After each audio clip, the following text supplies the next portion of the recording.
Navigating digital disruption can be challenging for established companies. I want to help you understand the life cycle of disruption and the actions you can take at each stage to survive and even thrive in the digital age. Here's a typical company growth curve.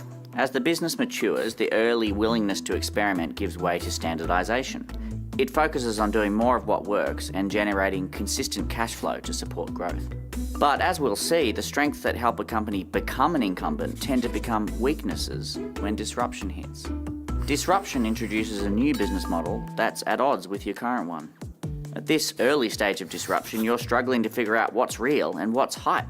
There's barely any effect on your core business. You're still making money, so you don't feel the need to act. At this stage, incumbents aren't looking for, and sometimes don't want to see, the dangers on the horizon. The biggest challenge here is myopia. It takes rare foresight and a lot of courage to make a preemptive move and change your business model at this stage, and that move will often face resistance from your stakeholders. Still, it's vital here to challenge your own story about how your industry makes money. It takes acuity, a particular sharpness of vision to do this. By now, the trend is clear. Successful newcomers have validated the new business model. Action at this point is critical. You need to nurture new ventures in the emerging business model. And these initiatives need autonomy from your core business, even if they cannibalize it. The idea is to act before you have to. The problem, though, is that it still doesn't feel like you need to do anything. Your earnings are still growing. The vague threat just doesn't seem as dangerous as immediate hardship. After all, when Netflix disrupted itself in 2011 by shifting from DVDs to streaming, its share price dropped by over 80%. Few boards are willing to endure that kind of pain. But by this stage, the industry is moving rapidly to the new model, which has proven superior to the old. You'll start feeling the squeeze in your results. It's time to hit the gas. You need to accelerate your transformation by aggressively shifting resources to the new ventures.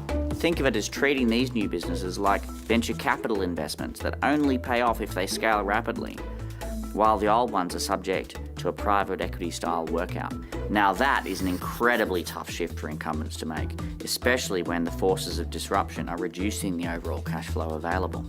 Performance will suffer, and the natural inclination is to cut back on peripheral activities and focus on your core legacy business. The problem is, you may no longer have a core legacy business. The disruptive model has become the new normal. Whether you like it or not, your industry has fundamentally changed. If you haven't taken action, your cost base is likely out of whack with your industry's new business model.